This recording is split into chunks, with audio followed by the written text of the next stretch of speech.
Cara yang keempat yaitu founder Success Before 30, mentor komunitas Yes juga, mentor kita semua. Tidak usah berlama-lama lagi, saya akan undang Royal Crown Star Director Bapak Chandra Putra Negara. Oke, selamat malam. Terima kasih saya sudah diundang kemari. Oke, selamat malam dan salam hebat luar biasa ya. Malam hari ini senang sekali saya bisa kembali hadir di webinar Komunitas Yes.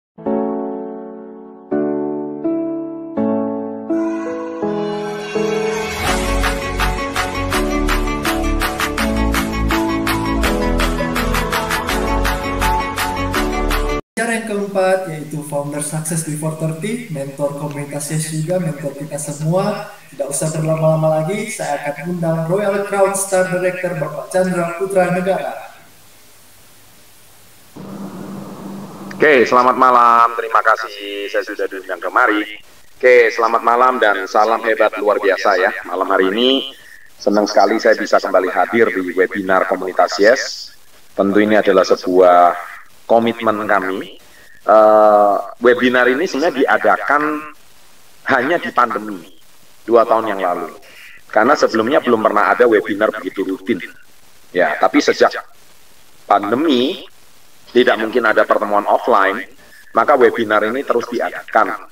Dan meskipun saat ini pertemuan offline sudah berjalan dengan baik, tapi webinar ini tidak kami hentikan. Webinar ini terus kami jalankan dan kami laksanakan. Baik, pada malam hari ini saya senang banget kembali menyapa Anda semua. Saya malam hari ini ingin sharing tentang sebuah cerita. Ya, saya akan sharing sebuah cerita. Cerita ini sambil dari buku Badai Pasti Berlalu. Cerita ini bercerita tentang seorang pendayung. Ya, seorang pendayung. Nah, seorang pendayung ini, dia itu bernama Bill Evans. Dia mewakili negaranya untuk bertanding di Olimpiade. Kan barusan tahun kemarin Indonesia juga meraih medali emas di Olimpiade ya. Seperti pasangan ganda putri kita yang begitu hebat luar biasa, Grecia Poli sama Aprilia Rahayu. Nah, begitu juga Bill Evans ini mewakili negaranya untuk mewakili negaranya di Olimpiade dalam cabang olahraga mendayung. Nah, tapi ini yang paling luar biasa. Ketika dia sampai di negara tempat mau bertanding Olimpik, ini kisah nyata ya, kisah nyata beneran. Nggak tahu apa yang terjadi, dia ditelepon. Zaman dahulu itu mungkin pakai interlokal dan pakai telegram. Bukan telegram zaman sekarang ada pakai sistem kayak inbox atau WA ini sekarang tidak, tapi telegram yang benar-benar kayak zaman dahulu telegram. Dan tahukah kalian, dia dapat berita bahwa ternyata putra pertamanya mau melahirkan. Wah, dia kacau dan dia bingung. Kenapa? Karena di satu sisi dia bertanding, tapi di sisi yang lain dia harus menunggu putranya mau lahir. Nah, kenapa? Karena waktu itu kelahiran prematur. Dia perkirakan kalau dia mewakili negaranya, dia perkirakan Dia perkirakan anaknya itu lahir setelah Olimpik selesai. Tapi ternyata tidak.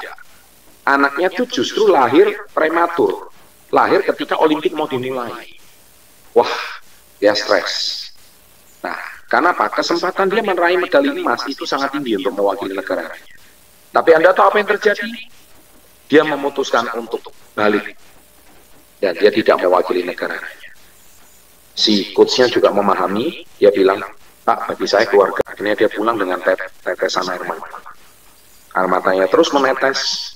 Dan sampai akhirnya dia sampai menemani putranya lahir. Untung dia ketika dia balik ke negara asalnya, dia masih sempat melihat putranya lahir.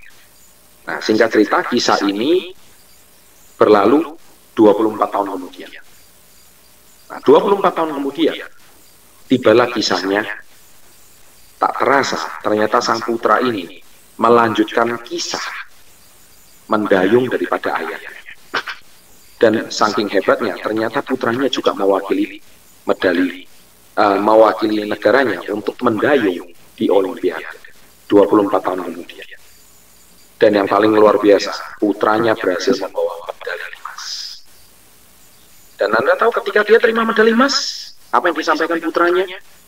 Putranya dia bilang, ayah, Inilah medali emas yang harusnya ayah menangkan 24 tahun yang lalu. Hari ini medali emas ini sudah kutebus. Karena ayah telah memperjuangkan harga diri ayah. Dan ini adalah medali yang harusnya ayah menangkan. Tapi ayah rela menunggu saya demi kehadiran saya ke dunia. Dan saya perjuangkan medali ini hanya untuk ayah. Itulah kisah dari Bill Evans. Tepuk tangan.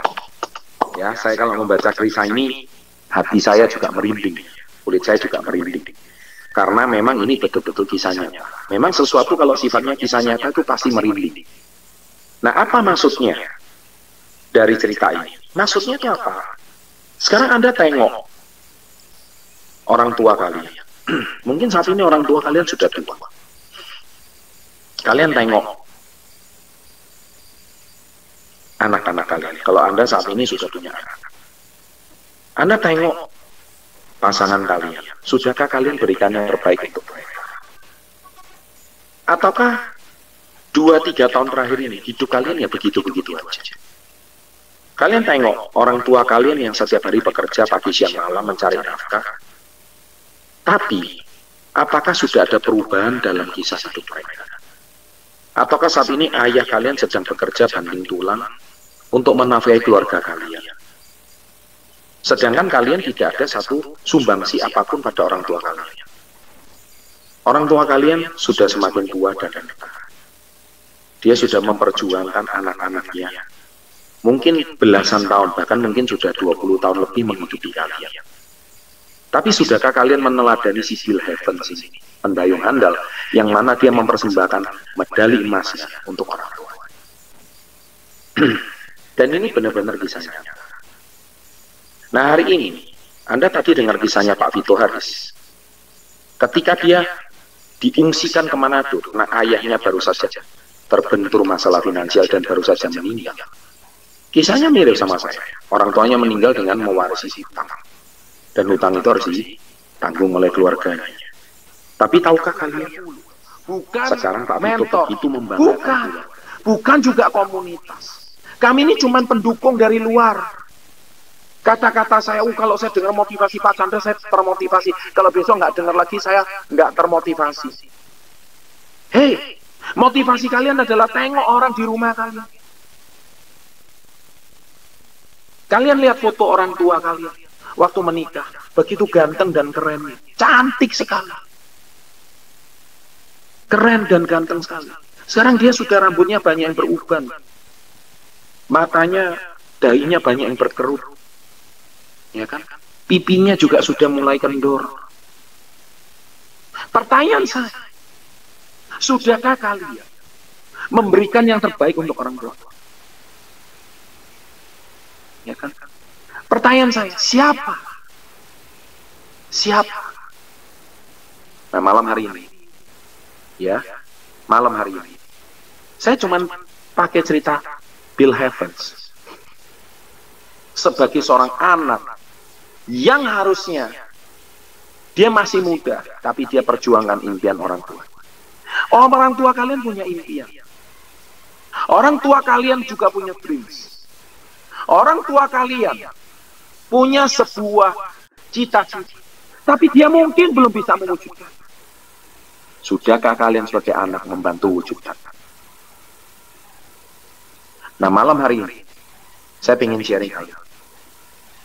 Percuma kalian, saya mau ke Turki, saya mau ke Thailand, saya mau hidup lebih baik. Percuma. Itu motivasi sesaat 2-3 hari aja. Tapi motivasi ketika Anda malam hari ini, Anda tutup webinar ini, Anda lihat wajah orang tua. Tengok wajah orang tua. Mungkin saat ini makan aja susah. Mungkin saat ini dia hidup pun masih belum ada terobosan dalam hidup mereka. Anda lihat di kolom chat ini. Mohon maaf Pak, saya nggak bisa membagikan orang tua karena orang tua saya masih meninggal. Apa harus tunggu orang tua? Mohon maaf, bukan mendoakan. Seperti mereka yang sudah tiada baru Anda sadar. Mumpung orang tua kalian saat ini itu masih bernapas. Selama kalian masih bisa bahagiakan, bahagiakan dong. Membahagiakan itu bukan di alam kubur. Bukan ketika dia sudah jadi foto. Aduh mama, aduh papa, saya menyesal kenapa semasa hidup saya belum bisa membahagiakan. Bukan itu. Selama kalian mereka masih bernafas, dan kalian bisa berjuang maksimal, kalian itu mudah ngapain aja. Poya-poya, buang-buang waktu, nongkrong-nongkrong gak jelas. Tengok orang tua kalian di rumah itu, yang sudah semakin hari semakin tua. Ya, baik malam hari ini, semoga kita bisa meneladani kisah Bill Heavens, dan semoga kisah Bill Heavens membuat kita semakin termotivasi. Badai pasti berlalu. Sukses untuk Anda. Salam hebat luar biasa.